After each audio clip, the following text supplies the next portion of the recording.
اور اس کو وہابی لوگ اپنے سینے سے لگا کے کہتے بس ہو گیا بریلیت کا پورا، ہم نے قلعہ ڈھا دیا اسی کتاب سے، اس کے پوسٹ مارٹم کے لیے بہت مجلسوں کی ضرورت ہے۔ یہ ساری باتیں احسان الہی ظہیر نے لکھی، کالا رنگ تھا، یہ اسی کو پڑھ کے اس نے سنا دیا۔ چلیے ایک ایک بات کا اب جواب سن لیجئے۔ پہلی دلیل دی اس نے آلات کے کالے رنگ کی کہ کتاب لکھی گئی آلات کے رد میں، اس کا نام تھا التین اللازب علی الاسود القاذب، لکھنے والا مرتضی حسن دیوبندی۔ تو یہ دیوبندی مرتضی کون تھا؟ سنی تھا کہ دیوبندی تھا؟ تو آلات کے خلاف لکھیں گا تو وہ شہادت مانی جائیں گی؟ نہیں، گھر کی شہادت چاہیے۔ اور گھر کی شہادت کیا ہے؟ گھروں کی شہادت علماء اہل سنت کی کہ اعلیٰ حضرت کا رنگ سرخ تھا، اس لیے کہ پٹھان تھے۔ اور اگر تمہیں یقین نہ ہو تو زیادہ مت جاؤ، آلات کی خاندان کے تاج الشریعہ موجود ہے، انہی کو دیکھ لو تو تمہارا جھوٹ کھل جائے گا سامنے۔ اب کتاب کا نام اس زمانے میں جو رکھے جاتے تھے وہ چڑھانے کے لیے رکھے جاتے تھے۔ یہ بیوقوف نے سمجھ لیا کتاب کا نام اس لیے کیا نام ہے وہ کتاب کا؟ التین اللازب علی الاسود القاذب، یعنی جھوٹے پر چپک جانے والی، کالے جھوٹے پر چپک جانے والی مٹی، کالی مٹی۔ یہ نام کتاب کا رکھا تو سمجھ لیا کہ ارے دیکھو اس میں جھوٹا بولا، کالا بولا، اس لیے کالے تھے آلات۔ اب بولے اعلیٰ کون تھا؟ دیوبندی۔ تو میں دو چار کتابوں کے میں بھی نام آلات کے سنا دیتا ہوں، تو اب اس نام کی مناسبت سے تم بھی اپنے آپ کو وہی سمجھا کرو۔ ایک کتاب کا نام ہے اعلیٰ حضرت کا ازالۃ العاری ببحر القرائن عن کلاب النار، معزز خواتین کو جہنم کے کتوں کے نکاح سے بچا کر رسوائی سے بچانا۔ جہنم کا کتا اعلیٰ حضرت نے کس کو کہا ہے؟ وہابیوں کو کہا جہنم کے کتے، ان سے اپنی عورتوں کا نکاح، اپنی بچیوں کا نکاح مت کرو۔ تو مان لو اعلیٰ حضرت نے لکھا تو تم جہنم کے کتے ہو۔ پھر ایک کتاب اعلیٰ حضرت نے لکھی وہابیوں کے رد میں، وہ کتاب کس بنیاد پہ لکھی وہ سن لیجئے۔ ایک کتاب ہے جس کا نام ہے براہین القاطعہ، لکھنے والا خلیل احمد امبیٹی۔ اس نے لکھا ہے کہ رسول اللہ کا میلاد منانا کنہیا کے جنم دن منانے کی طرح ہے، معاذ اللہ۔ تو اس نے کنہیا کے جنم دن سے تشبیہ دی میلاد النبی کو۔ اعلیٰ حضرت نے جو کتاب لکھی اس کے رد میں جواب کتاب میں کیا لکھا ذرا سنیے، الجزاء المحیا لغلمات الکنہیا۔ اب ترجمہ کیا ہوتا؟ کنہیا کے لونڈوں کو مناسب سزا۔ تو اب یہ کتاب کے نام سے سب سمجھ لینا ہے کہ جتنے دیوبندی سب کنہیا کے لونڈے تھے یہ، تو کل یہ کہہ دیں گا کہ صاحب یہ سب کنہیا کی نسل سے تھے، کیوں؟ اعلیٰ حضرت نے کہا ہے۔ تو یہ سب بیوقوفی کی باتیں ہیں۔ اب سنیے اس کا پہلا الزام کہ اعلیٰ حضرت کا جسم نہایت ہی کمزور تھا۔ ہم تسلیم کرتے اس لیے کہ وہ نجدیوں کی طرح ٹھوس ٹھوس کے کھاتے نہیں تھے، جیسے تم کھاتے رہتے ہو نا ٹھوس ٹھوس کے، ٹیپ پیٹے نکل گئی، نجد کر رہا مال کھا کھا کے حبشیوں کی طرح۔ اور یہ کوئی اچھی فطرت نہیں ہے کھانا اور موٹا ہونا۔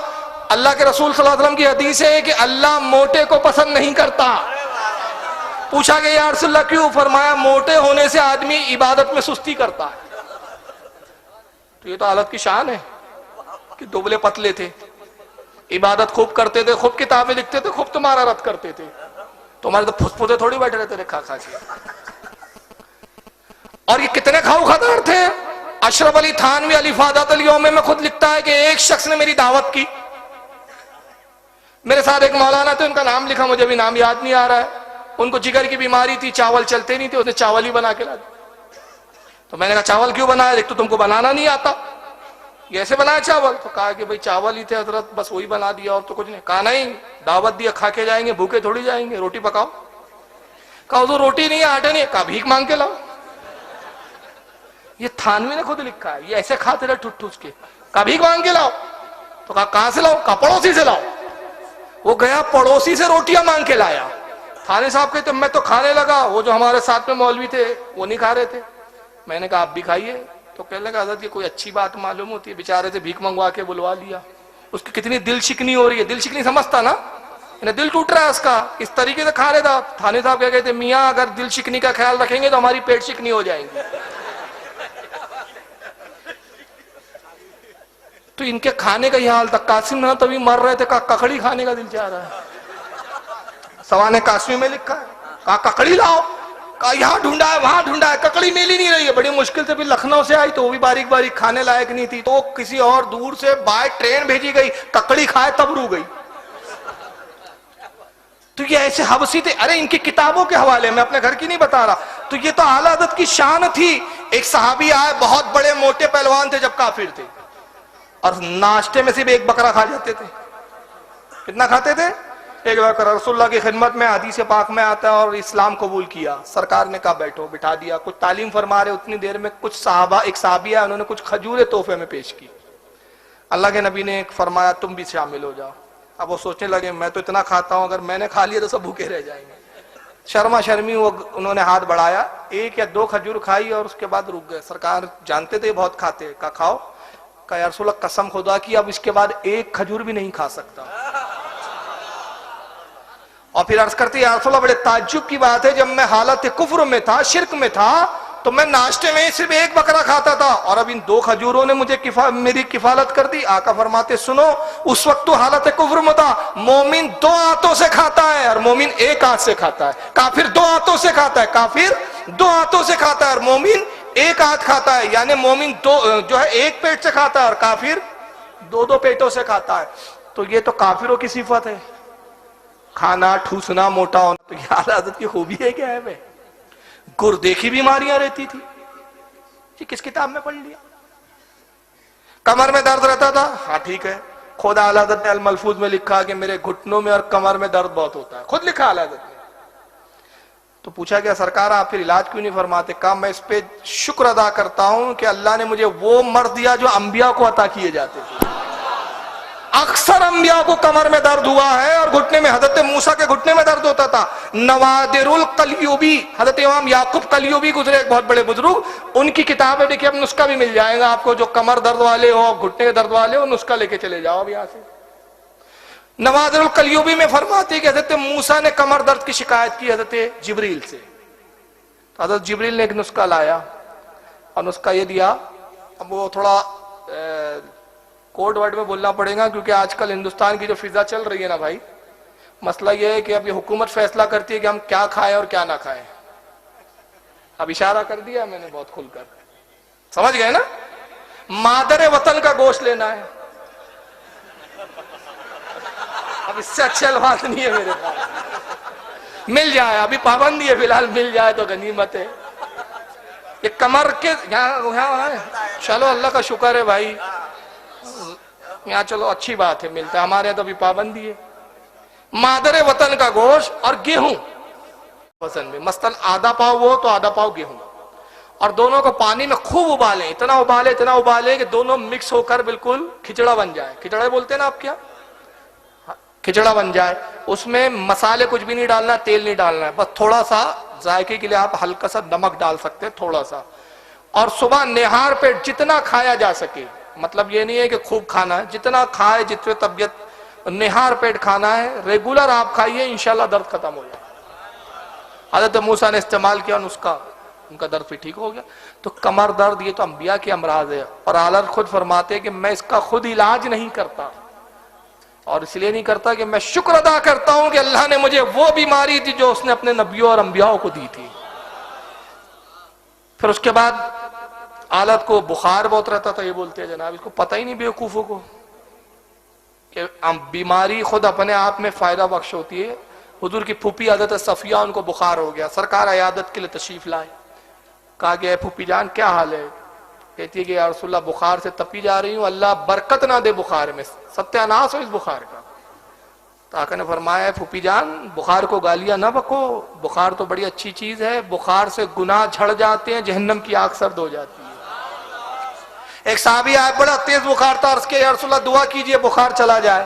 آپ نے فرمایا اگر تو جان جاتا کہ بخار میں کیا فائدے ہیں اور کتنے تیرے لیے درجات بلند ہوتے ہیں اس میں, تو بخار کے ٹلنے کی دعا نہ کرواتا. عرض کیا یا رسول اللہ بخار سے میں کام نہیں کر سکتا, تو آپ یہ دعا کریں کہ میرا کام میں حرج نہ اور بخار رہے. سرکار نے دعا فرما دی. تو حال یہ ہوا کہ مرنے تک, موت تک ان کا جسم میں بخار گرم. دیکھے تو لوگ کہہ رہے باپ رے اتنا بدن تپک رہا ہے, لیکن ان کے کام میں کوئی خلل, واقعی پوری زندگی بخار میں رہے. تو یہ تو خوبیوں کی باتیں ہیں جو اس کو عیب نظر آ رہی. وجہ یہ ہے کہ الٹی عقل ہے, سمجھ میں کچھ نہیں آ رہا.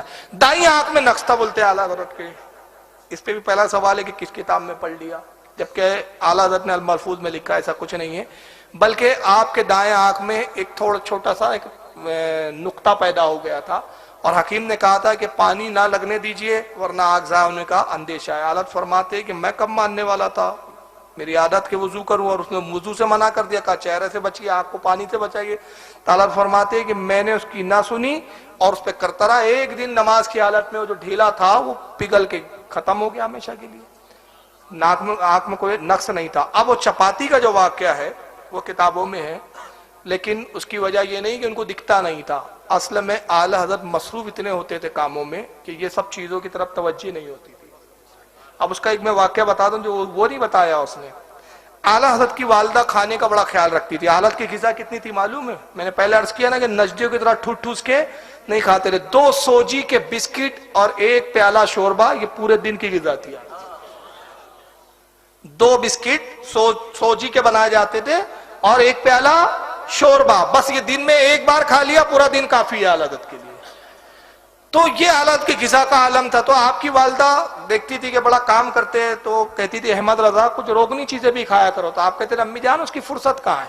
تو والدہ یہ کرتی کہ گھر میں جو دودھ آتا تھا استعمال کے لیے, دودھ کی ملائی آتی تھی, ایک پیالے میں کپ میں جمع کرتی تھی. اور حالت پان کھایا کرتے تھے تو پان کے لیے چونا استعمال بہت کرتے تھے. تو چونا بھی جاتا اتفاق سے اسی طرح کے ایک مرتبہ کپ میں رکھ دیا گیا. حالت کی والدہ نے کپ میں جو ہے وہ ملائی کو جمع کیا اور کنیز سے کہا, نوکرانی جو خادمہ تھی, کہا کہ جاؤ احمد رضا کو ملائی دے دو. تو غلطی سے ملائی کی جگہ چونے کا کٹورا لے کر آ گئی. اور اعلیٰ حضرت فتویٰ نویسی میں مصروف ہے, لکھ رہے ہیں آپ. نتیجہ یہ ہوا کہ لکھتے بھی جا رہے ہیں, چونا کھاتے جا رہے ہیں. پورا چونا کھا گیا, آپ کو پتہ ہی نہیں. جب والدہ آئی دیکھا تو ملائی تو جو کی تو رکھی ہے. ڈاٹا خادمہ کو کہا کہ تم نے ملائی نہیں دی, کہا میں نے تو دے دی اور کھا بھی لیا اعلیٰ حضرت نے. جب پہنچے دیکھا تو چونا کھا کے, کہا احمد رضا کدھر خیال رہتا ہے تمہارا, پورا چونا کھا کے. کہا امی جان کام میں اتنا مصروف مجھے تو پتہ بھی نہیں چلا. تو یہ دین کی خدمت میں اتنے ڈوبے رہتے تھے کہ کھانے پینے کا ہوش نہیں رہتا تھا. تو اب بیوی نے کھانا رکھ دیا, چپاتی نظر نہیں آئی, آپ کھا گئے, اس لیے کہ خدمت دین کا جذبہ, اس طرف توجہ, اس طرف دھیان ہی نہیں تھا. اب تمہارے جیسے فرصت یہ ہے کہ اب قورمہ لاؤ, تندوری لاؤ, مرغ مسلم لاؤ, اور یہ لاؤ اور وہ لاؤ, کھا رہے. اب میں اس پہ آگے ایک واقعہ بتاؤں گا, لیکن آگے میں اس کی پہلے ایک بتاؤں گا. اب اس نے کہا کہ حالت کی آنکھوں میں نقص تھا, کمزوری تھی, آنکھیں تھی, اس کو اپنے گھر کی خبر نہیں ہے. اعلیٰ حضرت تو بے عیب تھے. ذرا یہ اپنے گھر کے ملاؤں کے تو شکلیں تھوبڑے دیکھ لے ذرا. یہ سعودی اعظم کا مفتی اعظم ہے, سعودیہ کا مفتی اعظم عبداللہ بن باز, دونوں آنکھ سے اندھا, اوریجنل اندھا تھا. اور ابھی دیکھنا ان کے کتنے بڑے بڑے مفتی اندھے بھوکنے ملیں گے ابھی.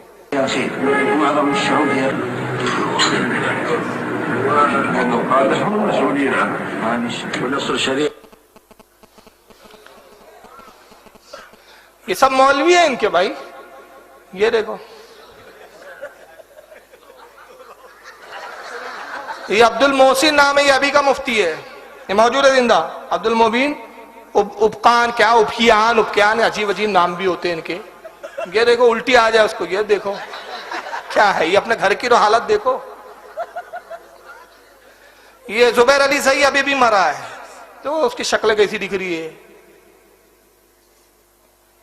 یہ طالب الرحمان زندہ ہے, ابھی دیکھ لیجیے. اب ان کو دیکھو, ایسا نہیں لگتا کہ کل رات خواب میں ابلیس کو دیکھا, ساری شکل جناب کی سی تھی. تو ان کو اپنے گھر نہیں دیکھ رہے کہ لعنتیں تو ان کے چہروں پہ پڑ رہی ہے تمہارے بڑے بڑے ملاؤں کی, اور وہ اعلیٰ حضرت میں عیب بتا رہا ہے خبیث.